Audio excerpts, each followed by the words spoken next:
Hello my YouTube family, I am doctor Fatima Siddiqui. मैं medical college में assistant professor हूं। तो आज का जो वीडियो है वो ये डाइजेस्टिव एंजाइम्स, यानी ये डाइजेस्ट ओवर द काउंटर जो मिलते हैं और जो डॉक्टर्स भी प्रिस्क्राइब करते हैं, डाइजेस्टिव एंजाइम क्या होते हैं, इसको किस तरह से इस्तेमाल करना चाहिए, इसके क्या साइड इफेक्ट्स हो सकते हैं, इस बारे में मैं बताऊंगी।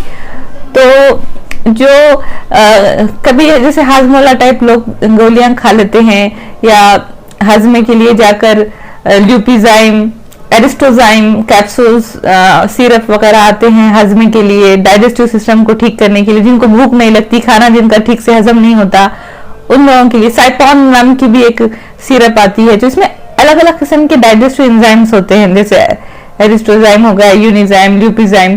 तो इसके कैप्सूल्स और टैबलेट्स भी आते हैं। तो ये किस तरह से, तो हमारे जो अंदर हमारी बॉडी भी नेचुरली एंजाइम्स बनाती है। क्या होते हैं? ये प्रोटीन होते हैं जो हमारे खाने को हजम करने में, खाने के पाचन में हमारी हेल्प करते हैं। तो सबसे 3 ऑर्गन्स इंपॉर्टेंट हैं हमारी बॉडी के, जो अंग है ये बनाते हैं। सबसे पहले तो ये पैनक्रियाज में भी बनते हैं डाइजेस्टिव एंजाइम्स। उसके बाद हमारी जो स्मॉल इंटेस्टाइन होती है, हमारी जो आंत होती है पेट के अंदर, वो भी बनाती है डाइजेस्टिव एंजाइम्स, और लीवर भी बनाता है। तो नेचुरली कुदरती तरीके से हमारे बॉडी के अंदर ये डाइजेस्टिव एंजाइम बनते रहते हैं। और कभी कभी कुछ ऐसी बीमारियां हो जाती हैं, जैसे पैनक्रियाटिक कैंसर या एक्यूट पैनक्रियाटाइटिस, क्रॉनिक पैनक्रियाटाइटिस, और जो है सिस्टिक फाइब्रोसिस, क्रॉन्स डिजीज, इन बीमारियों में ये डाइजेस्टिव एंजाइम नहीं बनते, तो इनको बाहर से लेना पड़ता है। तो इनका काम असल में ये होता है कि जो हम कार्बोहाइड्रेट, फैट्स, हमारे खाने में 3 इंपॉर्टेंट चीजें होती हैं, माइक्रोन्यूट्रिएंट्स जिसे कहते हैं, कार्बोहाइड्रेट्स, फैट्स, प्रोटीन्स। तो इसको हजम करने के लिए अलग अलग किस्म के 4 किस्म के बेसिकली एंजाइम्स, डाइजेस्टिव एंजाइम्स हमारी बॉडी बनाती है। तो सबसे पहले तो होता है अमाइलेज। तो अमाइलेज हेल्प करता है, मदद करता है कार्बोहाइड्रेट को ब्रेक डाउन कर छोटे छोटे उसको को ब्रेक डाउन कर हमारे इंटेस्टाइन में इसको एब्जॉर्ब करने के लिए, इसको जज्ब करने के लिए। तो ये डाइजेस्टिव एंजाइम खाने को छोटे छोटे टुकड़ों में, खाने के छोटे छोटे टुकड़े कर देते हैं, और उसके बाद हमारी इंटेस्टाइन इसको जज्ब कर लेती है, इसको चूस लेती है, और वहां से न्यूट्रिएंट्स और सारी एनर्जी वाली चीजें खून में जाती हैं फिर। तो ये डाइजेस्टिव एंजाइम बहुत इंपॉर्टेंट होते हैं। अमाइलेज तो कार्बोहाइड्रेट के डाइजेशन के लिए जरूरी होता है। प्रोटीएज ये जरूरी होता है प्रोटीन को हजम करने के लिए। प्रोटीन को जब हम खाते हैं तो उसके छोटे छोटे टुकड़े कर उसको इंटेस्टाइन में उसको एब्जॉर्ब करने के लिए खून में फिर वो शामिल हो जाता है। तो प्रोटीएज भी बनता है पैनक्रियाज में। तो उसके बाद लैक्टेज, तो जो हम दूध पीते हैं उसको हजम करने के लिए लैक्टेज हमारी बॉडी बनाती है डाइजेस्टिव एंजाइम, और फिर दूध भी हजम हो जाता है। और इसके अलावा और लाइपेज यानी एक एंजाइम होता है डाइजेस्टिव, जो हमारी बॉडी बनाती है। और जो हम फैट खाते हैं, घी, बटर, जो भी, तो उसको हजम करने के लिए ये लाइपेज जो है हेल्प करता है। उसको फैट को ब्रेक डाउन करता है, उसको टुकड़े टुकड़े कर फिर उसको एब्जॉर्ब करने में इंटेस्टाइन उसको एब्जॉर्ब कर लेती है, चूस लेती है। फिर यहाँ से ये एनर्जी वाली चीजें, सारे न्यूट्रिएंट्स खून में जाते हैं। तो जब भी ये डाइजेस्टिव एंजाइम हमारी बॉडी में नहीं बनेंगे, कम बनेंगे किसी भी बीमारी की वजह से, तो हमारा खाना हजम नहीं होगा। वहां पर फर्मेंटेशन हो जाएगा उसका, और उसमें गैस बनने लगेगी पेट में, और ब्लोटिंग हो जाएगी, पेट फूल जाएगा, और मड़ोड़ होने लगेगी, गुड़गुड़ होने लगेगा पेट में, डायरिया, लूज मोशन हो जाएंगे।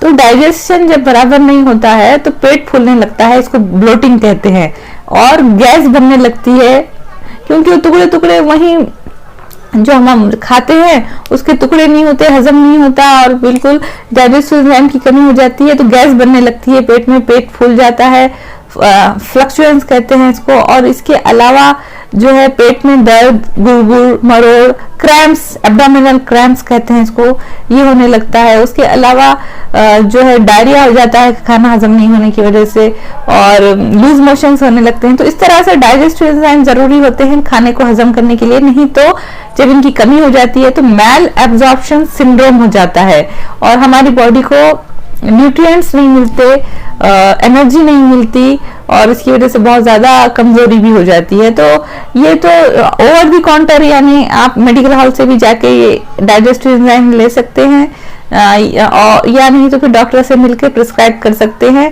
तो ये किसको लेना चाहिए डाइजेस्टिव एंजाइम? हर किसी को इसकी जरूरत नहीं होती, कुछ बीमारियों में या कुछ ऐसी हो जाती है कंडीशन बॉडी में जब इसकी जरूरत पड़ती है कुछ।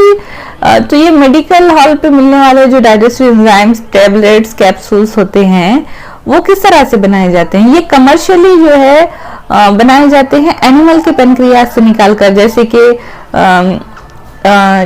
ये लैम के पेनक्रियाज से, या फिर सुअर, पॉर्क जो होता है उसके पेनक्रियाज से निकालकर बनाए जाते हैं ज्यादातर।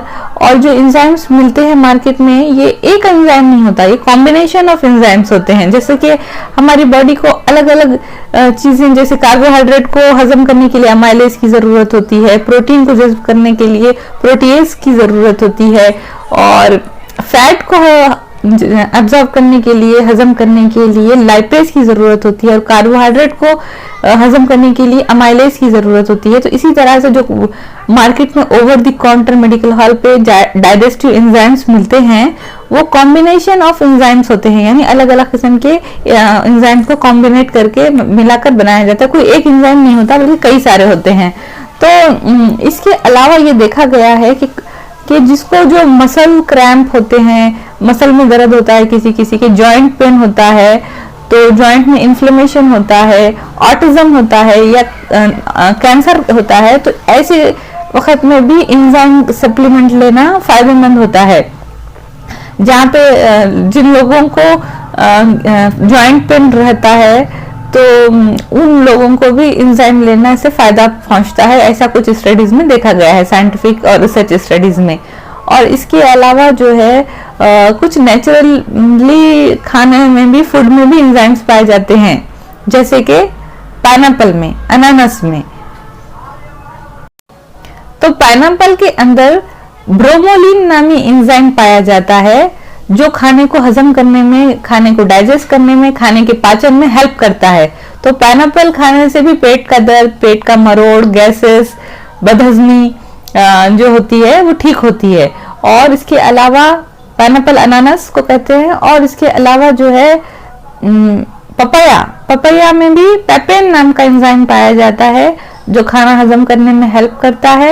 ये नेचुरली पाए जाने वाले, फूड में पाए जाने वाले डाइजेस्टिव एंजाइम्स हैं, हमारी बॉडी भी बनाती है।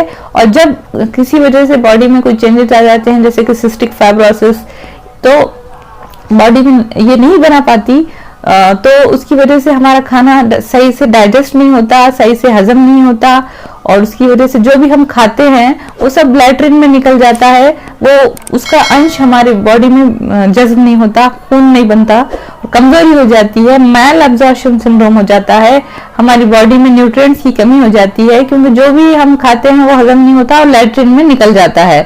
तो ऐसी सिचुएशन में जो है आप ओवर द काउंटर मिलने वाले डाइजेस्टिव एंजाइम लेकर खा सकते हैं।